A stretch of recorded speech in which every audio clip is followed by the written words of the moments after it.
आता बातमी पुण्यामधून आहे. पुण्यातल्या नवले पूल परिसरात अपघाताचं सत्र पाहायला मिळते. एका दिवसात इथे 3 अपघात झालेत. या अपघातांमध्ये 3घांचा मृत्यू झालाय. पहाटे मद्यधुंद अवस्थेत असलेल्या शुभम भोसलेने मर्सिडीज कारने एका तरुणाला जोरदार धडक दिली. यात कुणाल नावाच्या तरुणाचा मृत्यू झालाय. त्यानंतर सकाळी 7च्या सुमारास दुसरा अपघात झाला, ज्यात एकाचा मृत्यू झाला. नंतर दुपारी 2:30 वाजता ब्रेक फेल झाल्यानं ट्रकने 3 वाहनांना धडक दिली, ज्याच्यामध्ये एका दुचाकीस्वाराचा मृत्यू झालाय. आज सकाळी पहाटे 3:30च्या दरम्यान ही घटना घडलेली आहे. त्या घटनेमध्ये मर्सिडीज कार जी आहे त्या गाडीमध्ये 4 जण बसले होते. त्यातील एक ड्रायव्हिंग करत होता. ते सातारा रोडने मुंबई रोडकडे जात होते. वडगाव ब्रिजमध्ये पुढे चाललेली जी मोटरसायकल आहे त्याच्यावर 2 व्यक्ती होत्या.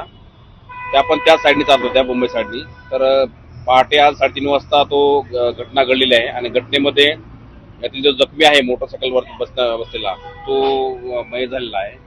सदर घटनेचा तपास पोलीस करत आहेत. सध्या प्राथमिक माहिती एवढीच आहे की ह्या घटनेमध्ये कल्पेबल होमिसाइड किंवा सदोष मनुष्यवधाचा गुन्हा दाखल केलेला आहे.